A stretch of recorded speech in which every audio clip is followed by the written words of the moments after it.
CPM Mulugu జిల్లా కార్యదర్శి సాంబశివరావు ఉన్నారు. ఆయన ఇటీవల జరిగిన జిల్లా మహాసభలో కార్యదర్శిగా ఎన్నికయ్యారు. విద్యార్థులు పనిచేసిన అనుభవ వ్యక్తి. మంచి ఈ యువనాయకత్వంలో ములుగు జిల్లాలో పార్టీ సిపిఎం పార్టీ ఏ విధంగా ఆయన బలోపేతం చేయాలనుకున్నారో, ఏ విధంగా సిపిఎం పార్టీ ముందుకు తీసుకెళ్లాలనుకుంటున్నారో ఆయన ఒకసారి అడుగుదాం. సాంబశివరావు గారు, ములుగు జిల్లా కొంత మావోయిస్ట్ ప్రభావం, ఇది ఈ మధ్య ఎన్కౌంటర్ కూడా జరిగినట్టుంది కదా, కరిగొట్ట ఇవన్నీ కూడా గతంలో కూడా పీపుల్స్ అందరి ముందు నక్సలైట్ అనండి అన్నీ కూడా ఆ ప్రభావం ఉన్న ప్రాంతం.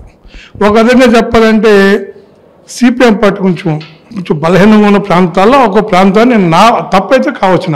నేను జర్నలిస్ట్గా నాకున్న అభిప్రాయం చెప్తున్నా.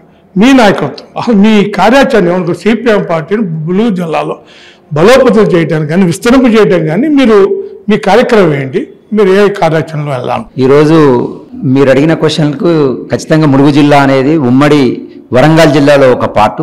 అది ప్రధానంగా ఉమ్మడి వరంగల్ జిల్లా, ఉమ్మడి ఖమ్మం, ఉమ్మడి నల్గొండ జిల్లాలో ప్రధానమైన ఉద్యమ కేంద్రాలుగా, వామపక్ష ఉద్యమ కేంద్రాలుగా ఉండేవి. దానిలో భాగంగా ములుగు ప్రాంతము అడవి ప్రాంతంలో ఉంది. 9 మండలాలతోనే ములుగు జిల్లా ఉంది. 9 మండలాలు, 7 మండలాలు ఏజెన్సీ మండలాలుగా ఉన్నాయి. ఏజెన్సీ మండలాలు అంటే ప్రజా ఉద్యమాలకు కోటగానే ఉండేది. ఇప్పుడు అదే కాకుండా ఉమ్మడి ఖమ్మం జిల్లాలో భద్రాద్రి కొత్తగూడెం ప్రాంతమైన భద్రాచలం నుంచి 2 మండలాలు వచ్చాయి. ఇవంతా కలిపి ములుగు జిల్లా ఏర్పాటు జరిగింది. ములుగు జిల్లాలో అనేక సమస్యలతో ఇబ్బంది పడుతూ ఉన్నాం. మీరు అన్నట్టు మావోయిస్టుల ప్రభావం చాలా ఎక్కువగా ఉండేది గతంలో చూసుకున్నప్పుడు. ఈ మధ్య కాలంలో మావోయిస్టులను కేంద్ర ప్రభుత్వం ఏరివేయాలనే పద్ధతిలో ఆపరేషన్ ఖగారు పేరుతోని ఈరోజు విపరీతంగా ఇబ్బంది పెట్టి అమాయక గిరిజనులను, అమాయక ఆదివాసులను చంపుతున్న పరిస్థితి కూడా కళ్ళ ముందు కనపడతా ఉంది. కాబట్టి కరేగుట్ట ఆపరేషన్ కూడా ఈరోజు జరిగి కరేగుట్టను ఆక్రమించుకుని ప్రభుత్వం ప్రకటిస్తా ఉంది. అంటే ఇలాంటి అనేక సమస్యలు ఉన్నాయి. అక్కడ ఉన్న ప్రధానం ఏంటంటే ఒక ములుగు మున్సిపాలిటీకి ఏర్పడింది. మొత్తం ఏజెన్సీ ప్రాంతం, గ్రామీణ ప్రాంతం, అటవీ ప్రాంతం ఉన్న ప్రాంతంలో ఆదివాసీ గిరిజనులు లేదా బడుగు బలహీన వర్గాలు, బీసీలు లేదు ఇతర వర్గాలకు ఉన్న అనేక మంది రైతాంగం చాలా రైతాంగం కూడా ఉన్న పరిస్థితి ఆ ప్రాంతం ఉంది. ఆ ప్రాంతం అభివృద్ధి చేయాలంటే తెలంగాణ రాష్ట్రంలో ఉన్న అత్యంత పేద జిల్లా ఏది అంటే అది ములుగు జిల్లాగానే మనం చూడాలి. అంటే అనేక సమస్యలతో కూడా కొట్టుమిట్టాడుతున్నారు. ఆదివాసీ గిరిజనులు ఉన్నారు. ఏదైతే ఆపరేషన్ ఖగారు పేరుతోని కేంద్ర ప్రభుత్వం చేస్తుందో అంతకుముందు 2005, 2004 ముందు సాల్వాజూడం పేరుతోని అనేక మంది గొత్తికోయ వలస ఆదివాసులు ఈ ప్రాంతానికి 77 గూడాలుగా వచ్చి ఉన్నారు. ఇప్పటికి వలసలో ఉన్నారు. గుత్తికోయ వలస ఆదివాసీ అని వాళ్ళు వచ్చారు. వాళ్ళు వచ్చి కూడా ఉన్న పరిస్థితి వాళ్ళ హక్కుల కోసం చేయడం, ఆదివాసీ గిరిజన హక్కుల కోసం పనిచేయడం లేదు, పారిశ్రామికంగా అభివృద్ధి చేయాలనే పద్ధతిలో కూడా మా ప్లాన్ ఉంది. ఆ రకమైన ఉద్యమాలు కూడా నిర్వహించే పరిస్థితి కూడా ఉంది. ఇదే కాదు, ఈ రోజు ములుగు ప్రాంతము ఏజెన్సీ ప్రాంతము అటవీ హక్కుల కోసం పోరాటం చేసినాం, అటవీ పోడు భూముల హక్కుల కోసం పోరాటం చేసినాం. ఇప్పటికే చాలా ఎకరాలకు పట్టాలు ఇప్పించాం.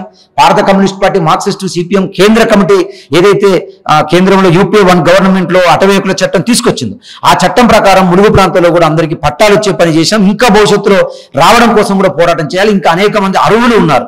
అదే కాదు, గిరిజనేతరులు కూడా ఉన్నారు. కాస్త కబ్జాలను గిరిజనేతలు కూడా హక్కు పత్రం కల్పించాలంటున్నాం. మరొక సమస్య ఏంటంటే ఇది ఆదివాసీ ప్రాంతం, ఏజెన్సీ ప్రాంతం, గిరిజన ప్రాంతం లేదు గ్రామీణ ప్రాంతం. దీంట్లో ప్రధానంగా వ్యవసాయదారులు, రైతాంగం ఎక్కువ ఉంటుంది. ఈ 5 మండలాలు వాజేడు, వెంకటాపురం, ఏటునారం, మంగాపేట అదేవిధంగా కర్నాయగూడెంలో మిర్చి ప్రధానమైన పంట. కానీ మిర్చి పంటకు సరైన మద్దతు ధర లేదు. అనేక ఉద్యమాలు ఇప్పటికే నిర్వహించాం. అదే కాదు, ఏటునారం కేంద్రంగా గోడములు ఏర్పాటు చేయాలి. ఇప్పటికీ గోడలు ఏర్పాటు చేయాలంటే వరంగల్కో, ఖమ్మంకో, గుంటూరుకో ఆ రైతులు పోతున్న పరిస్థితి. వాళ్ళకి చాలా ఇబ్బంది పడుతున్నారు, ఆత్మహత్యలకు గురవుతున్నారు, అప్పుల పాలవుతున్నారు. ఇలాంటి అనేక సమస్యలు ఉన్నాయి. ఇదే కాదు, గోదావరి నది పరివాహక ప్రాంతం మా జిల్లాలో ఒక 200 కిలోమీటర్ల వైపు ప్రయాణిస్తూ ఉంటుంది. కానీ గోదావరి నది జలాలు ములుగు జిల్లా ప్రాంతానికి ఉపయోగించిన పరిస్థితి లేదు. కాబట్టి గోదావరి నది జలాలు ములుగు జిల్లాకు ఉపయోగించాలని కూడా భవిష్యత్తులో పోరాటం నిర్వహించి ఇప్పటికే చేస్తా ఉన్నాం. అదే కాదు, ఈరోజు పాలెం ప్రాజెక్టు లేకపోతే ఇతర ప్రాజెక్టులు పూర్తి చేసిన పరిస్థితి లేదు. అక్కడ ఒక పక్క చూసినప్పుడు భద్రాచలం నియోజకవర్గం ఎమ్మెల్యే కాంగ్రెస్, ములుగు నియోజకవర్గం సీతక్క గారు మంత్రి, ఎమ్మెల్యే సార్లు గెలిచింది. కాబట్టి సీతక్క గారైనా మిగతా కాంగ్రెస్ వాళ్ళైనా ప్రభుత్వమైనా ఆ ప్రాంతాన్ని అభివృద్ధి చేసే పద్ధతిలో ఉండాలి. అలాంటి అభివృద్ధి దశలో మా పోరాటాలు నిర్వహిస్తాం. భారత కమ్యూనిస్ట్ పార్టీ, మార్క్సిస్టు ఇప్పటికే ప్రజా ఉద్యమాలు నిర్వహిస్తా ఉంది. అనేక ప్రాంతాల్లో మా పార్టీలు, కమిటీలు పోరాటాలు నిర్వహిస్తా ఉన్నాయి. కాబట్టి బలహీనమైన ప్రాంతమేం కాదు. వామపక్షాలకు పెట్టని కోట, సిపిఎంకి పెట్టని కోట ములుగు ప్రాంతం. ఎందుకంటే ఉద్యమాలు చేసిన ప్రాంతం. భవిష్యత్తులో ప్రజా ఉద్యమాలు నిర్వహించి ఏదైతే పార్టీ నాయకత్వం, అక్కడున్న జిల్లా నాయకత్వం నాకు ఈ యొక్క భారత కమ్యూనిస్ట్ పార్టీ, మార్క్సిస్టు, సిపిఎంకి నాయకత్వం ఇచ్చిందో ఆ ఉద్యమాన్ని బలోపేతం చేసి యువకుల్ని, విద్యార్థులని సమీకరించి పోరాటం నిర్వహించే పద్ధతులు కూడా మేము భవిష్యత్తులో ఆలోచిస్తాం.